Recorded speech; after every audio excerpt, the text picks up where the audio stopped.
Ketika melihat suaminya bergandengan tangan dengan wanita lain, wanita itu baru menyadari, pernikahan 5 tahun tidak sepadan. Dia tiba-tiba tersadar dan mengajak teman dekat, mulai berbelanja dengan gila.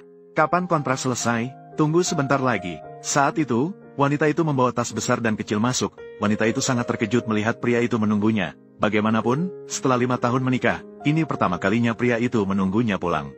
CEO berkata, dia memiliki sesuatu untuk dibicarakan denganmu. Bicarakanlah besok, hari ini sudah lelah berjalan-jalan, mari kita bercerai. Keinginan untuk bercerai sudah lama dia miliki. Pertahankan sedikit martabat untuk dirimu sendiri. Baiklah, besok saya akan mengundang pengacara, membahas pembagian harta bersama kita. Tidak perlu repot begitu. Jika ada permintaan, silakan ajukan, selama masih dalam kemampuan saya. Saya selalu berusaha memenuhi apa yang Anda tunggu sedikit.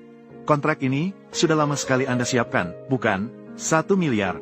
Kamu benar-benar berani menuntut begitu, menempatkan posisi ke-6. Meskipun awalnya ibu mengatakan Anda harus menikah denganku, tapi kita sudah menikah selama 3 tahun, tidak mungkin Anda membiarkan mantan istri Anda terlantar begitu saja. CEO mengatakan kepada Anda, kesehatan ibu tidak baik, perceraian harus sementara disembunyikan. Anda tersenyum menunjukkan bahwa dengan uang segalanya bisa diatur. Maka CEO langsung menandatangani kontrak. Melihat Anda berdiri dan pergi, dia buru-buru bertanya kapan Anda akan mengurus perceraian. Anda juga tidak menyangka dia begitu tergesa-gesa. Dia mengatakan, dia hanya ingin segera mengembalikan posisi nyonya ke-6 kepada kekasih Anda. Maka keduanya memutuskan, besok pukul 3 siang ke pengadilan. Keesokan harinya saat Anda sarapan, bertanya apakah gadis pembantu sudah bangun. Tidak disangka, gadis itu baru saja pergi keluar pagi-pagi, dan saat pergi, dia sangat senang. Dia menyampaikan pesan kepadaku bahwa dia akan datang tepat pukul 3 sore. Aku tidak menyangka dia begitu tergesa-gesa, ingin mengakhiri hubungan dengan saya. Ketika saya tiba di kantor, asisten langsung mengeluarkan kontrak perceraian tambahan. Ini adalah kontrak kompensasi perceraian. Saya minta pengacara untuk menyusunnya, termasuk 15 CDB, 30 stasiun bensin kelas 1. Dan transfer aset sudah selesai. Anak saya telah membatalkan perjalanan sore ini saya bisa pergi untuk bercerai sekarang. Siapa yang menyuruhmu mengambil keputusan sendiri? Bukankah sore ini kamu harus pergi bekerja? Proses perceraian dengan istri kedua, beritahu dia untuk menunggu. Beritahu ke bawah, 10 menit kemudian pertemuan akan dimulai. Ya, gadis di kantor administrasi telah menunggu sepanjang hari, menunggu hingga orang-orang pulang, tetapi tidak melihat bayanganmu. Marah, dia melemparkan sepatu hak tinggi dan langsung terbang pergi. Musuh CEO tiba-tiba lewat dan membantu mengambil sepatunya. Bertanya kepadanya apa yang dia lakukan di kantor pusat. Gadis itu malu-malu mengaku hanya lewat saja. Saat hendak pergi, tak disangka kakinya terkilir. Seorang pria membantu dia, mengatakan bahwa sulit untuk menangkap taksi di sini, lalu menawarkan untuk membawanya membeli sepatu baru, kemudian membawanya pulang. Dia teringat bahwa dia bisa membuat suaminya cemburu, jadi dia setuju segera. Sementara CEO di sini telah selesai belajar, kantor pusat sudah lembur, mengira dia masih menunggu di sana. Tak disangka, asisten mengatakan bahwa dia telah naik ke mobil musuh. CEO segera pulang. Setelah pria itu membawanya pulang, dia dengan baik memberinya obat dan menyuruhnya mengoleskan ke tempat kakinya terkilir. CEO meneleponnya. Dia melihat langsung tombol telepon. Siapa yang bilang dia akan membawanya memanjat pohon hari ini? Setelah dia turun dari mobil, pria itu dengan baik memberinya sepatu baru yang dibelinya hari ini. Buluk, Anda lupa Buluk. Mohon maafkan saya dan katakan sejujurnya, jika sepatu itu tidak pas di kaki Anda, tidak perlu memakainya lagi. Benar. Seorang gadis baru saja masuk ke rumah. CEO sudah menunggunya di rumah sepanjang malam. Melihat pria lain membawanya pulang, dia marah menarik tangannya, melemparkannya ke sofa, mengatakan bahwa mereka belum bercerai. Dia segera mencari orang lain. Dia langsung mengatakan bahwa dia memiliki rapat hari ini, tetapi dia tidak ingin mendengar penjelasan darinya lagi. Sudah menikah selama 5 tahun, hanya peduli pada dirinya sendiri. Dia tidak perlu lembur, sedang rapat, tapi sangat santai dengan temanmu, standar ganda. Kedepannya, hindari Hua Kuantin sedikit. Dia bukan orang baik, dia bukan orang baik. Dia harus, saya katakan dengan serius padamu, Hua Kuantin tidak cocok dengan CEO dan kamu. Melihat luka di leher, dia langsung mendekat dan memelukmu, dengan cermat menggunakan es untukmu, lalu membantumu mengoleskan obat. Melihat CEO berubah dengan cara yang aneh. Hal ini membuat dia merasa bahwa gadis itu licik. CEO menikahinya karena dia mirip dengannya. CEO pada dasarnya tidak mencintainya. Setelah bicara, dia bahkan menyerahkan cek kepada gadis itu untuk menentukan harga. Gadis itu dengan dingin menulis 1 miliar yuan. Dia, sayang, ya, beberapa hari tidak bertemu, teh jahe sudah maju, ini disebut sebagai jalan teh hijau, membuat teh hijau tidak punya jalan untuk pergi. Ya, dia bertemu denganmu, itu bisa dianggap sebagai keberuntungan baginya. Ini Fan, apa kabar? Tidak apa-apa. Aku hanya merasa sedikit pusing, pergi ke rumah sakit. Melihatmu seperti itu, bukankah itu penyakit serius? Apakah kamu melihat, ada tanda-tanda keguguran? Baru-baru ini, apakah kamu telah menggunakan obat peredaran darah? Ini untukmu. Ya. Untungnya tidak terlalu banyak, cukup sedikit obat penjagaan kehamilan. Dokter, saya tidak ingin bayi ini. Apa kata dokter? Sudah dipikirkan dengan baik, sungguh tidak perlu bayi ini. Kami hampir bercerai. Mengapa kita butuh bayi? Nyonya, kekasihnya datang mencari saya, mereka bertengkar ya. Luke Lam Huyen masih belum pulang. Belum juga. Ibu sudah pulang. Ya, Luke Lam Huyen, bayi ini. Apakah kamu ingin tetap di sini? Kamu sudah pulang? Nyonya masih belum tidur? Ada sesuatu yang ingin saya katakan padamu. Teng Fan Ye, meskipun Lam Huyen tertawa padamu, dia bersama saya sepanjang malam itu. Teng Fan Ye, apa yang membuatmu marah semalam? Pagi ini, kekasihmu datang mencariku. Apakah kalian berdua bertengkar? Dia memiliki sifat lembut, dia memberinya sedikit. Tapi, bukankah aku sudah memberikanmu padanya? Jadi, kapan kontraknya akan selesai? Tunggu sebentar lagi. Ibu mengatakan besok pulang ke rumah makan malam. Bos, Tutoy, ingin mengajak Anda dan dia untuk ikut lelang. Katakan padanya saya tidak punya waktu. Ibu juga pergi. Pak Lam Huyen, berikan ribuan harapan, tunggu saja, sebentar lagi saya akan menunjukkan keahlian saya. Selanjutnya, produk paling penting dari kami, Giok Pituy dari zaman dinasti Qing. Harga awal, 8 juta dong, 10 juta dong, 12 juta dong, 15 juta dong, 20 juta dong, 25 juta dong, 35 juta dong, 50 juta dong. Tangan kanan yang dermawan. Pak Lam Huyen 1, 100 juta dong, 100 juta dong. Tuh ingin Luke langsung menawar 100 juta dong. 100 juta dong kali pertama, 100 juta dong kali kedua, 100 juta dong kali ketiga. Selamat kepada Luke atas memenangkan Giok Pituy dari zaman dinasti Qing, bersaing dalam lelang. Luke Lam Huyen, apakah kamu suka mencuri barang dariku seperti ini? Ini lelang, orang yang menawar tinggi akan mendapatkannya, ada masalah apa? Tidak apa-apa. Apakah kamu ikut lelang atau tidak? Itu juga sama, bagaimanapun juga itu adalah harta bersama suami istri. Kamu suka yang ini? Suka? Izinkan aku meminjam sebentar. Jika kamu suka, mintalah padaku. Mintalah padaku. Aku akan memberikannya kepada Luke. Perlakuanmu terhadap istri tidak baik, bukan? Urusan antara suami istri kami apa hubungannya denganmu? Fan Fan adalah temanku. Urusan dia, tentu saja urusanku, Fan Fan. Sejak kapan kalian menjadi begitu akrab? Lam Huyen, aku tidak tahu. Tadi, ketika aku belum datang kepadanya, Tang dan Hoak berbicara dengan sangat menyenangkan. Tuan Duyet, kamu masih terjebak? Aku akan membongkar mulutmu. Aku melihat, tidak perlu berbohong. An Lam Huyen, tunggu aku ya. Maaf, saya punya urusan penting. Saya pergi dulu ya. Nyonya, akhirnya Anda pulang juga. Hisa sudah tidur. Maaf, atau mungkin kamu, minta maaf dulu ke Luke Lam Huyen. Ambil kembali barang warisan ibumu baru bicara lagi. Bu Truong, tahu tidak biasanya Luke Lam Huyen suka makan apa? Hisa, Tante Truong, sarapan pagi ini. Kenapa begitu berlimpah? Semua ini dimasak oleh istri Tuan. Sayang, sudah bangun, sayang. Apakah kamu baik-baik saja? Tang Fan Ye, kita berdua ya.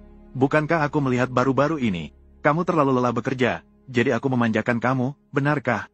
Enak tidak? Nanti, kamu sebaiknya tidak lagi masuk ke dapur. Tidak mungkin, aku sudah menghabiskan malam itu untuk meneliti resepnya. Minum kopi, silakan. Apakah kamu lelah? Aku akan pijat pundakmu. Bisakah kamu memberikan batu giok itu padaku? Teng Fan Ye, kita akan segera menikah. Kamu masih meminta barang-barangku. Kamu tidak apa-apakan Luke Lam Huyen.